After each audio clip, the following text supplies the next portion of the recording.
made it. Make sure you like, share, and comment. We are so glad that we're able to worship together this morning. Hey, listen here. We were once dead in our sins, but now, because of God, we have life.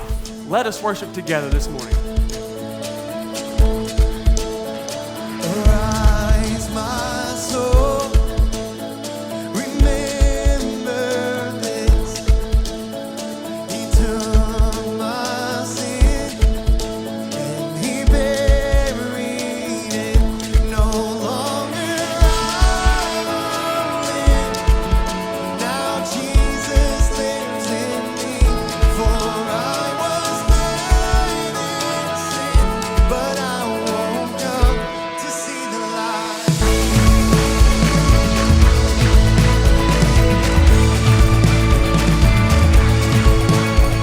No, I won't boast, but in the cross that saved my soul, all else is lost. The grip of fear has no hold on me. So where, oh death, where is your sting? No longer I live. Now Jesus lives in me. For I was dead in sin, but I woke up to see the light.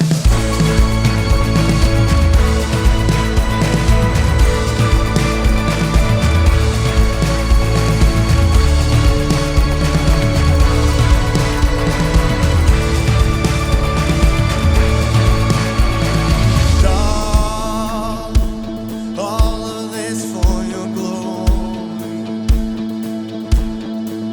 and all of this for your glory,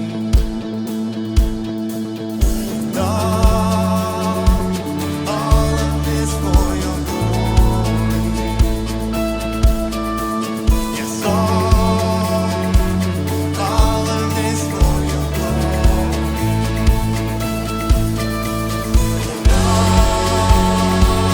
All of this for your glory.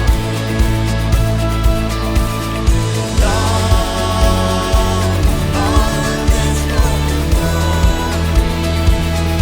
No longer I live. Now Jesus lives in me. For I was dead in sin, but I woke up to see the light.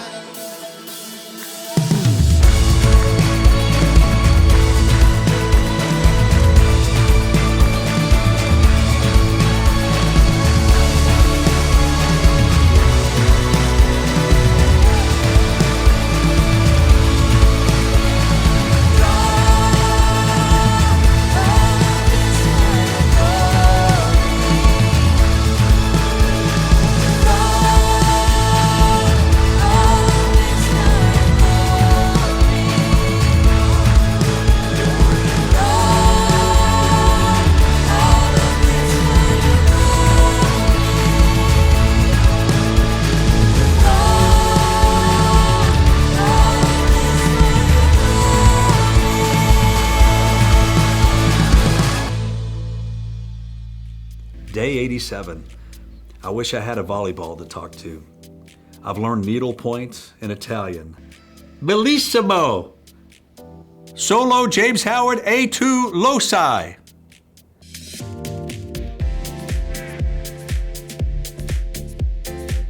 What's up, Christway peeps? Hey, we need your help. We are working on a video and we want you to be in it. We want to know why you love the gathering here at Christway. Maybe it's the people, maybe it's the things that God has done in your life here. Maybe it's the sausage biscuits.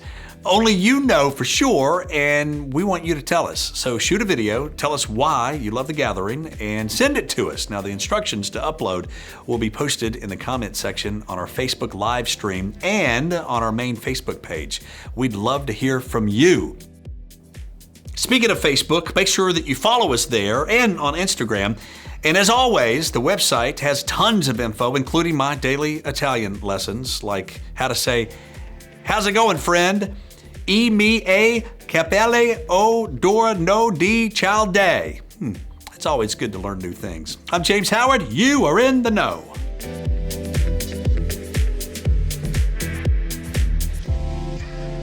So the other day, I was driving in my car, and my daughter yells from the back seat. She says, "Hey, Dad, we play Miracle Worker. Will you put on Miracle Worker?" And after I dried my eyes, I said, "Yeah." And so we listened to Waymaker together. We were singing it, and it just hit me. Like, I love how simple this song is, yet so powerful that even a 5-year-old can understand it and sing along. These lyrics that are all about who God is and about what He does. It's just an amazing song. And one of the things I love most about it is that it includes our response to those things. And that is over and over again. It says, "I worship you. I worship you." So you ask God, we know you're doing these things, and we know these things about you, and we're going to worship you for it. So right now, in your living rooms with your family, sing out this song. Lift it up as much as you can, and let it just soak in, and realize that He is the Waymaker. He is that miracle worker, and it's such an amazing lyrics to sing right now. Let's go. You are here, moving in our midst. I worship you. I worship you. You are here, working in this place. I worship you, and I worship you. You are here, moving in our midst. I worship you, and I worship you. You are here, working in this place. I worship you, I worship you. You are Waymaker, miracle worker, promise keeper, light in the darkness.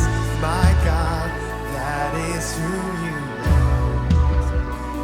Yes, you are Waymaker, miracle worker, promise keeper, light in the darkness. My God, that is who you are. You are here, touching every heart. And I worship you, I worship you. Yes, we believe it. You are here, healing every heart. I worship you, I worship you. You are here, turning lives around.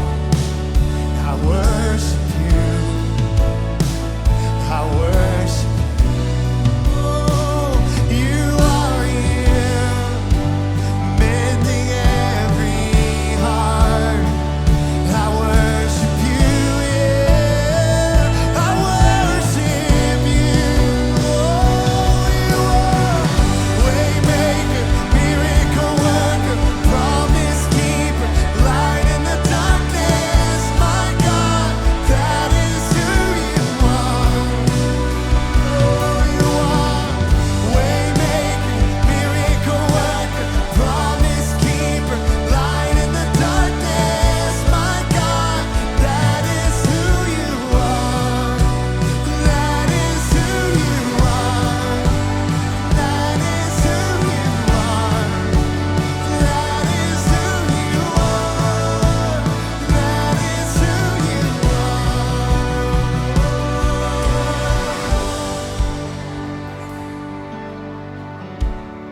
So we believe those things, Jesus. All those things are truth about you. Because you are truth. You are Waymaker. You are love. You are the hope that we have right now. God, in you we put our hope. We know you're working. We see it. Even when I don't see it, you're working. Even when I don't feel it, you're working. You never stop working. You never stop working. Even when I don't see it, you're working. Even when I don't feel it, you're working. You never stop working. You never stop working. Even when I don't see it, you're working. Even when I don't feel it, you're working. You never stop working. You never stop working. And even when I don't see it, you're working. And even when I don't feel it, you're working. You never stop working. You never stop. Waymaker, miracle worker, promise keeper, light in the darkness, my God, that is who you are. Waymaker, miracle worker, promise keeper, light in the darkness, my God, that is who you are. Yes, you are. Waymaker, miracle worker, promise keeper, light in the darkness, my God, that is who you are. Waymaker, miracle worker, promise keeper, light in the darkness, my God, that is who you are. It's who you are. That is who you are. Lord, that is who you are. That is who you are. That is who you are. That is who you are. That is who you are. That is who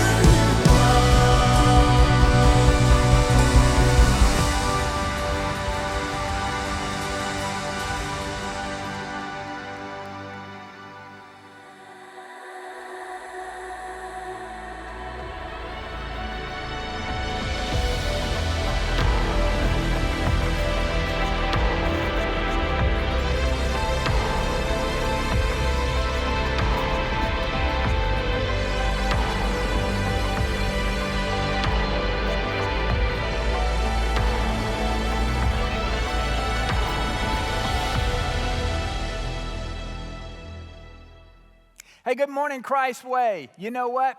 I am excited for the time when you're going to have to get up early on Sunday mornings. I'm excited for the time when you will have to leave your pets at home. I'm excited for the time when you'll have to get your hair ready. If you still have hair, you'll have to get your hair ready. I'm excited for the time when you have to rush your kids out the door to get to church. Now, some of those things seem like things that you didn't really miss, but I bet you miss them now. And I do too. I look forward to the time when we can be back on campus together. Now, today we're wrapping up this series on doubt. But next Sunday, we're going to be starting a whole new series. And I want you to join us because this new series is going to lead right into the opening of the campus here. So you want to join us next Sunday as we launch into this new series that's going to launch us into the opening back here of the campus. But today we're wrapping up this series on doubt. And we've been talking about the hard questions, things that people don't want to talk about, questions that people don't want to answer. And so when you have those questions, people would tell you, you just need to have blind faith, or maybe you need to have faith like a child. And here's the reality of it. Jesus never asked us to have faith like a child. Faith is something that Jesus really wants it to grow in us. You know, in my mind, I envision, and this is not biblical, but this is the way my mind works. I envision sometimes Jesus looking over the banister of heaven sometimes and going, I didn't say that. Why is he saying I said that? I didn't say that. Because he didn't. He really wants us to grow in our faith. When people tell you to have childlike faith, usually it's because they don't want to answer the questions that you have. And so during this series, we've been answering those questions, but the reality of it is that we need to take a step even further than that. Because you can have people tell you, oh, well, just don't have doubt, don't have doubt, don't have doubt. And they may last for just a little while. But reality of it is, it will come back. And our goal here during this series and our goal here at Christway is for us to grow your faith past your doubt. You want your faith to overcome your doubt. And it's not wrong to have doubt, but to allow your faith to overcome it. We've talked about ways to do that as far as digging into God's truth and unpacking it and allow it to change your life and digging into a relationship, stepping into an in-depth relationship with God that will allow Him to have a relationship with you that will change your direction as well. But you got to grow your faith in order to deal with your doubt. And so we've been talking about during this series, but there's no doubt in their mind that God does want us. He invites us to have faith. Actually, faith is what He directs us, is what changes our relationship with Him. To the point where it says, the writer of Hebrews says that, and without faith, it is impossible to please Him. It's impossible to, as followers of Christ, we do want to please God. We do. But He would tell you, man, it's actually impossible to please Him. No matter how many things you're doing, as busy as you're staying, it's impossible to please Him without faith. And I love the fact that sentence doesn't stop there. I love the fact that he's got the for there. In other words, because. There is a because. I know that we like to quote this part and we memorize this part, but there is a for or because. And I love the because. The because is whoever would draw near to God must believe that He exists and that He rewards those who seek Him. You see, come here. Faith is personal. Faith is intimate with God. And the reason he's saying that it's impossible to please Him without faith is because it is intimate. It is walking into a relationship with God so much deeper. This morning, as we wrap up the series, I want us to take a step even deeper. Maybe you have been wrestling with doubt, and we've walked through a lot of the evidence and a lot of the things that would point us to knowing the reality of who Jesus is. But I want us to take a step even deeper. You see, there's some of you that may be going, I don't wrestle with doubt right now. But this morning, I want us to take a step deeper into faith. So I'm inviting you. I need you to lean in this morning. I need you to focus with me, because this morning, I want us to go a little deeper as we unpack what it means to have faith. Because, come here, I want to show you something. Faith about Jesus is what we've been talking about, our faith about Jesus. But I want us to take a step deeper and realize there's a big difference in faith about Jesus and faith in Jesus. You see, there's some of you that may be going, I don't wrestle with faith about Jesus. But some of our lives reflect that we don't really have a strong faith in Jesus. And there is a difference. Now, I want to stretch it a little further. I know that some of you stepped into this thinking, oh, well, I'm going to help do apologetics or help people to understand this. But honestly, I think this is going to become personal to you as well, because faith to God is very personal. You see, we got to move past just having a debate about who Jesus is and look to having a faith in who Jesus is. So as we look at it, we have a faith about Jesus. Now, the reason we have a faith about Jesus is because the evidence points to that. You see, evidence points to faith about Jesus. It really does. Jesus didn't come in secret. It's not like a once upon a time story where people say, oh, well, this was passed down to my grandmother and my grandfather. This is an event that happened in history. And it's not like something secret. It's the Roman Empire. There was nothing more massive during that time than the Roman Empire, nothing more public than the Roman Empire. And Jesus was crucified in Jerusalem. The biggest city in all Israel was Jerusalem. And that's where it was. There was nothing about this hidden. It was the most public event. And Jesus was crucified outside the gates to Jerusalem. So this was thousands of people saw this. And his resurrection, hundreds of people saw.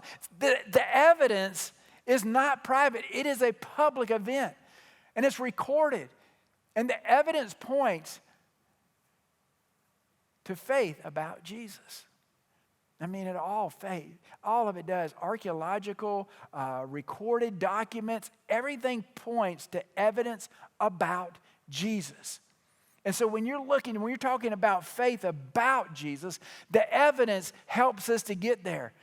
There's much evidence. And Jesus really, he pointed out the evidence when he was trying to show you who he was. When he called his disciples, he didn't tell his disciples, oh, you need to have faith in me. He didn't, because he knew that was something that was going to grow. And he was going to show them. He just said, called them to follow him. But as time went on, over and over, he would show them, hey, let me give you the evidence. Let me show you.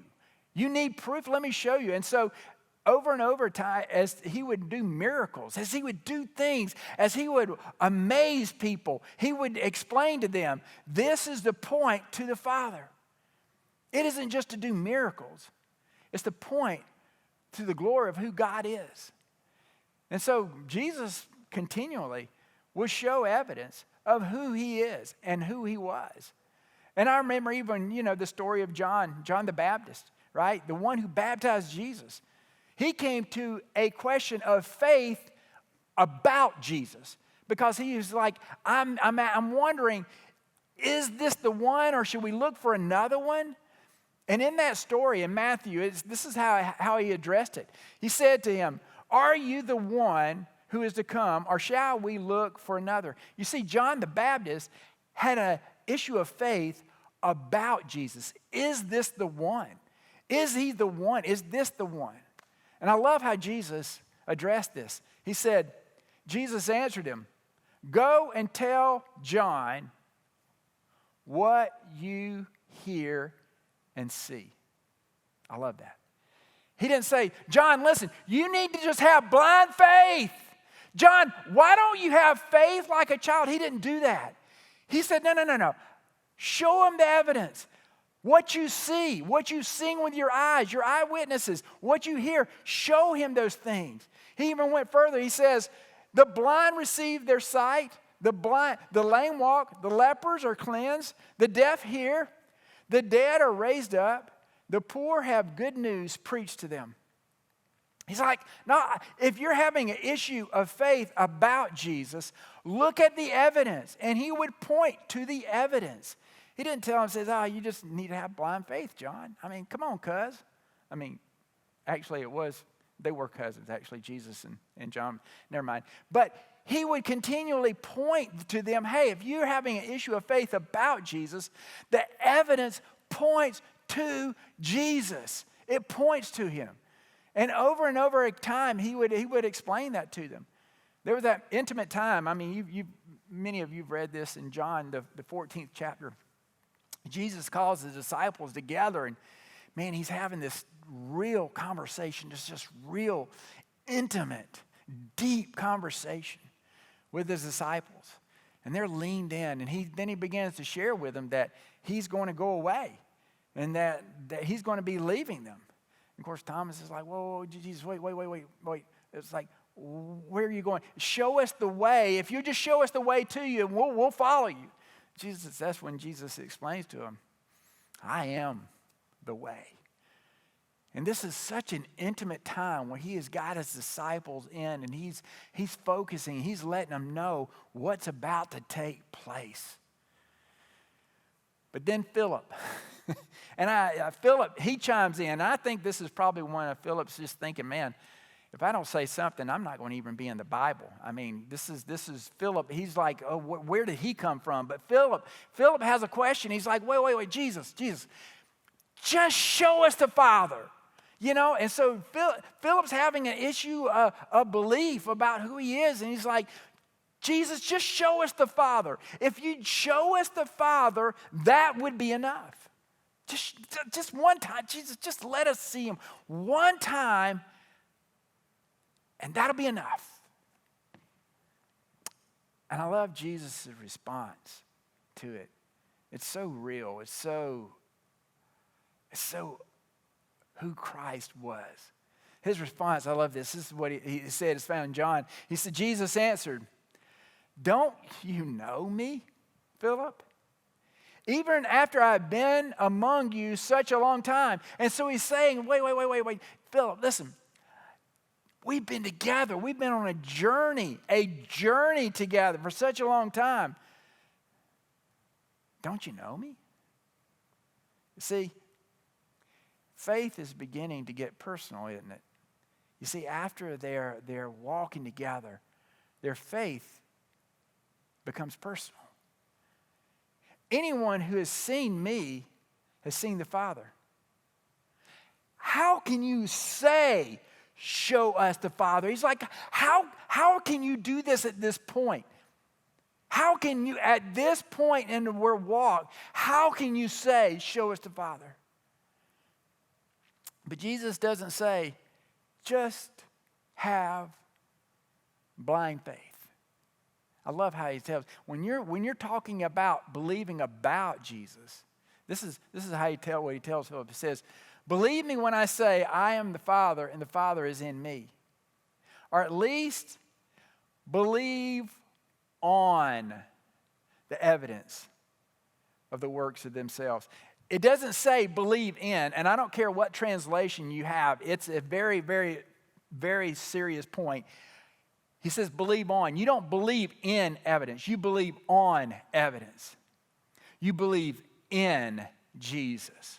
And so he's like, if you're having that issue of faith, then believe on what? The evidence.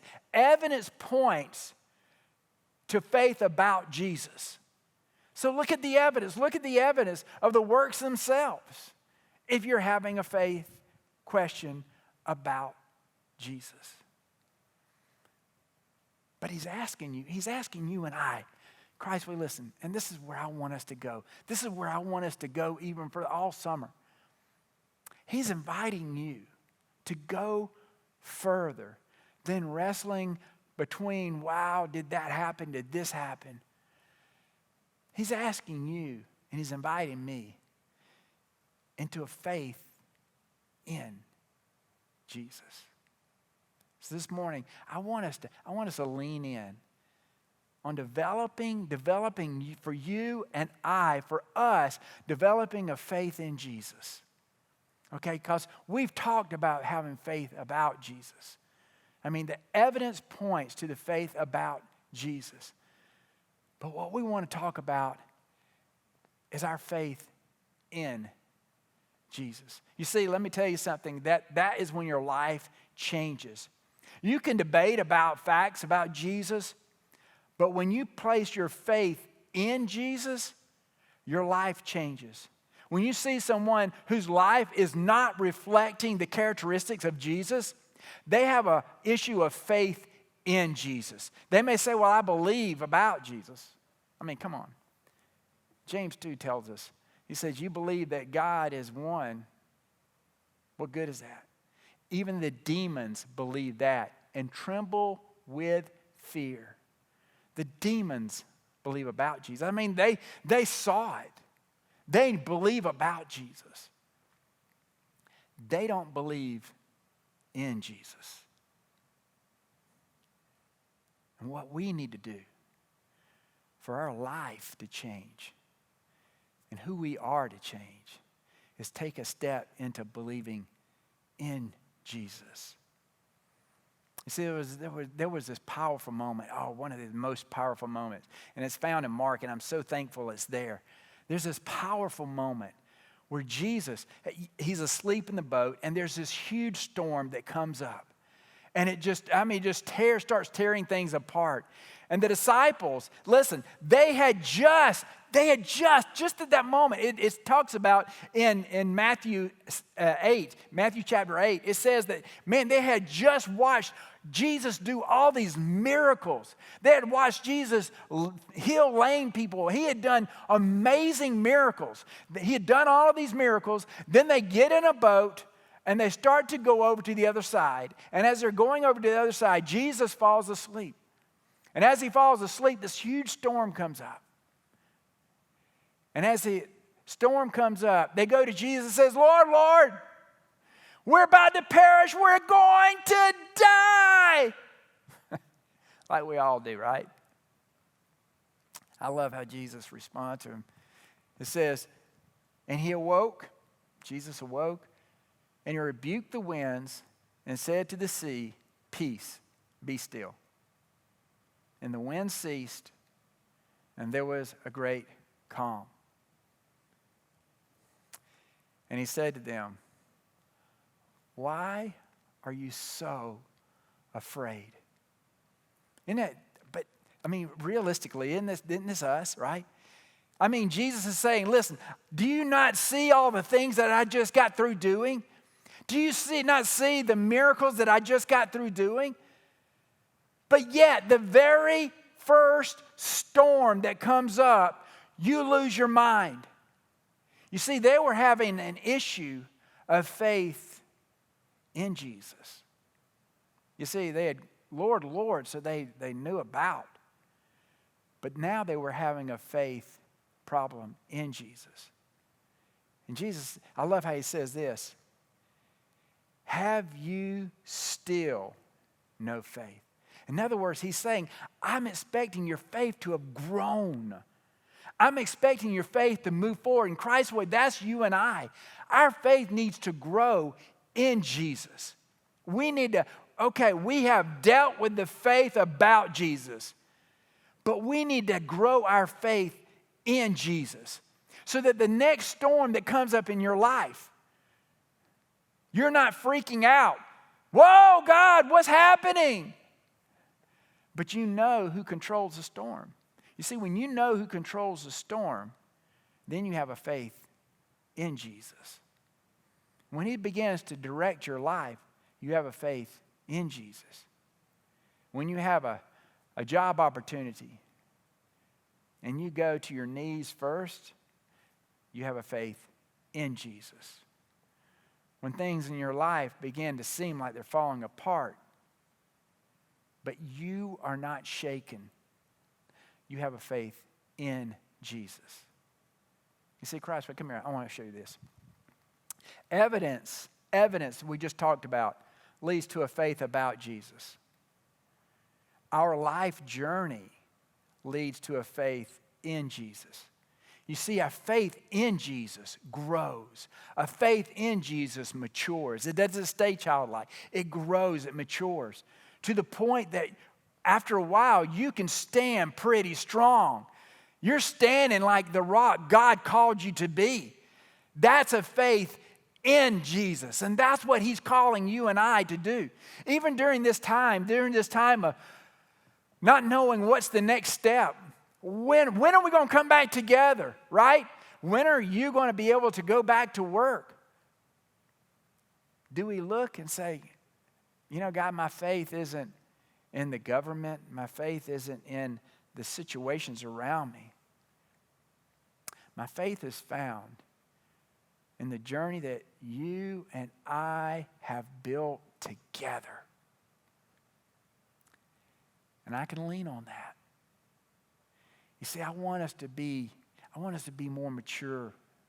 I want us to grow in our faith to the point that our faith shines through who we are and the people around us. You see, Jesus, over and over, when people were trying to believe about Jesus, Jesus would point to the evidence. When Thomas was having an issue about Jesus, Jesus didn't say, well, Thomas, have blind faith. No, he said, Thomas, come here. Touch my hands. Do you see where the nails were? Stick your hand in my side where the spear was. Come and I'll show you. Let the evidence help you to understand your faith about Jesus. But it's that relationship that he builds with you that grows your faith in him. And that was the reason when the storm came up, he says, are you still there? Because he wants your faith to grow and to mature. And as you grow in your faith, so does your life change. So do the things around you change. It begins to flow out of you when you have a faith in Jesus. I love that. I am always shaken by the story found in John where Jesus raises Lazarus. But even more so is this intimate moment. Yes, it's when Jesus wept. But there's this intimate moment where Jesus is talking to Mary. And she's having this place where she has faith about Jesus, and she calls him Lord. She believes that he is the resurrection. She's having this faith about Jesus, but she is in the process of transferring over into Jesus. And you see it. It is so clear. You're watching this conversation, and you're watching this moment to where someone is saying, okay, I do have a faith about Jesus. But now, I really want a faith in Jesus. And Jesus and Mary were having that conversation. And she was saying, Lord, I know that you can do all these things, that you can raise him. And Jesus, I love how this is where it goes. Jesus said to her, I am the resurrection and the life. Whoever believes in, listen, the Gospel of John is the one who puts this so, in the Greek meaning, putting these two words together, believe in, it's not believe about, not believe that, believe in. It is so amazing. Whoever believes in me, though he die, yet shall he live. He's talking about eternal. He's saying, yes, if you believe in me, it's going to go further than the concrete evidence. It's going to go further than just physical life. It's going to go eternal. It's going to go personal. When you believe in me, you may physically die. And he says, yet, though he die, yet shall he live. And he's talking about eternal. You see, when you believe in Jesus, everything changes for all eternity. And he goes on. And everyone who lives and believes in me, everyone who lives and believes in me shall never die. Do you believe this? I love that. He's taking her to that, oh, I know you believe about me. But Mary, do you believe in me? Do you believe this? Christway, I think 2,000 years later, Jesus is asking you, do you believe this? Do you believe in him? Do you believe that he is with you even now? Do you believe that he seeks to guide your life? Do you believe in the fact that he holds salvation? You see, he is the resurrection and the life. Do you believe that? I think that's so powerful. It's so intimate. Because that is when it takes it and goes way further than ever before. You see, yes, the evidence is all there. It points to faith about Jesus. But the intimate life journey that you walk on with Jesus grows your faith in Jesus. And that's where I want us to go. That's my heart for you. That's my heart for me, for our gathering here at Christway. You see, it takes it even further. See, your mind, when you have faith about Jesus, your mind is changed. It really is what repentance is when you change your mind and turn towards. That's repentance. You're changing your mind about what the world has to offer and what Christ has to offer. When you believe about Jesus, it changes your mind, right? And it changes, and for many of you, it changes your religion when you believe about who Jesus is and what he did. When you have faith in Jesus, your life will change. You see, that's what brings life change, is when you begin to say, Jesus, I believe that your plan for my life is greater than mine. I believe in you. I believe, Jesus, that you hold all things in your hand. And Jesus, I believe you love me and that you can lead me. You see, that's when your life changes. When you can place your faith in Jesus. You know, I've had many storms. We were talking about storms. I've had many storms in my life. Oh. But I guess my hardest storm that I walked through happened years ago, right before I came to Christway. And I had been a youth pastor for 8 years. And honestly, it was beautiful. It was a great ministry, and I loved it. The ministry grew. I enjoyed ministry. It was amazing. I had a good church, and I enjoyed. But there came a time where I'm like, I'm ready for a new challenge, a new step. And so I decided that I needed to go. And so I took a position as the associate pastor, right, at a huge church, a very, very big church. And I said, man, this is it. This is my next step, right? And when I got there, God began to do a work in me. You see, God began to take away all the things maybe that I had put faith in. He began to pull away all the relationships that I had. He took them away. And that was hard. It was so hard. It was heart-wrenching. He took away the finances that I put my faith in. And that was hard. He even took away my ministry. And that was unbearable. It was so hard. I found myself at this point where I'm like, God, you've taken away these things that I hold so dearly. And here we were. I was living with both my sons were in middle school at this time, and we were literally living what we call the gospel ghetto. I mean, it was rough. There was literally a crack dealer across the street. This is where we live. I mean, this is the reality of where we were. With a crack house right there. And I remember thinking, God, what happened? And I remember sitting down in my driveway in the front. And I had just watched a dope deal go down right across the street. And I was like, God, I have served you. Look at where I am. You've taken away everything. I have served you faithfully. I have sought you. I have looked and I have done the things that you've called me to do. And you have abandoned me.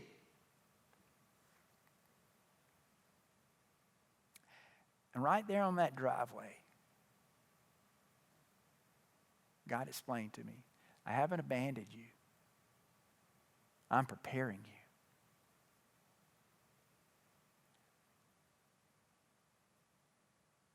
And I got up. I went into the house. I explained to my wife what God was doing. And that was enough. Now, did I immediately move out of this neighborhood? Did I immediately have my ministry restored? Did I have? No. Actually, none of that happened. But I didn't need it to happen. I didn't need evidence. You see, the reason I didn't need evidence is because my faith was in Jesus. My faith had moved and grown to where I didn't need evidence about him. Because I had faith had faith in him.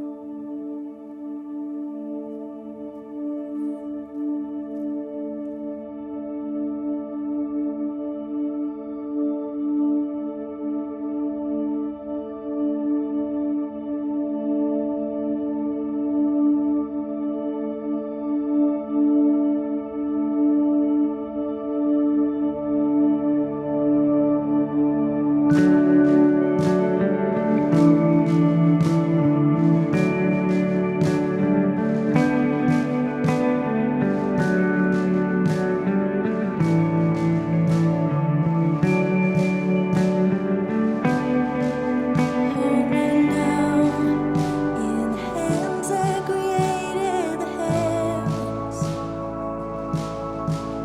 Find me now where the grace runs deep as your scars. Pulled me from the clay. You set me on a rock. You call me by your name. Made my heart whole again. Lifted up, and my knees know it's all for your glory. I might stand with more reason to sing than defeat. You pulled me from the clay. You set me on a rock. You call me by your name. Make my heart whole again. So here I stand, high in surrender. I need you now. Hold my heart now and forever. My soul cries out. Once I was broken, but you loved my whole heart through. Sin has no hold on me.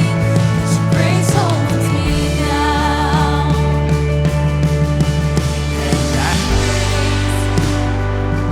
Holds the ground where the grave did.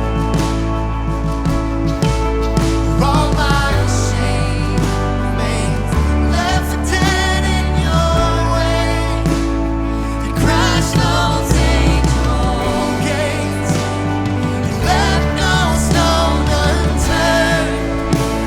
You stepped out of that grave, shouldered me all the way. Here I stand, high in surrender. I need you now. Hold my heart now and forever. My soul cries out. Once I was broken, but you loved my whole heart through. Sin has no hold on me. Your grace holds me now. Healed and forgiven. Look where my chains are now. Death has no hold on me. 'Cause your grace holds that ground. And your grace holds me now. And your grace holds me now. Your grace holds me now. And your grace holds me now.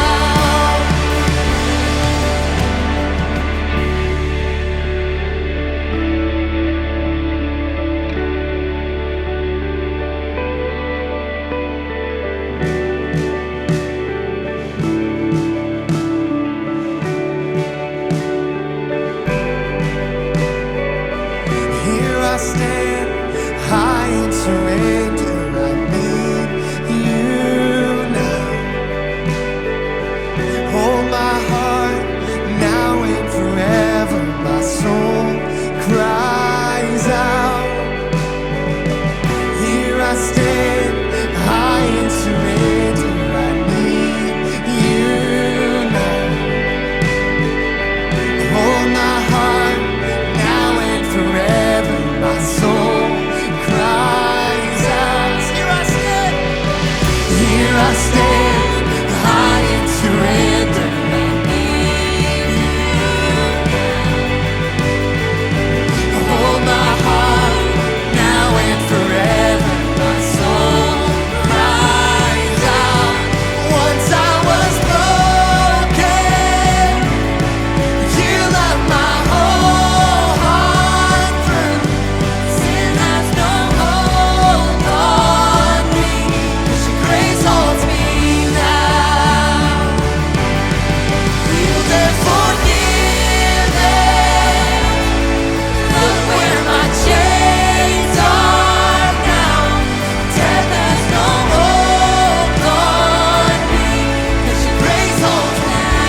Hey, Christway, it's not just knowing about Jesus, it's putting your faith in Him. Believing in Him will change your life.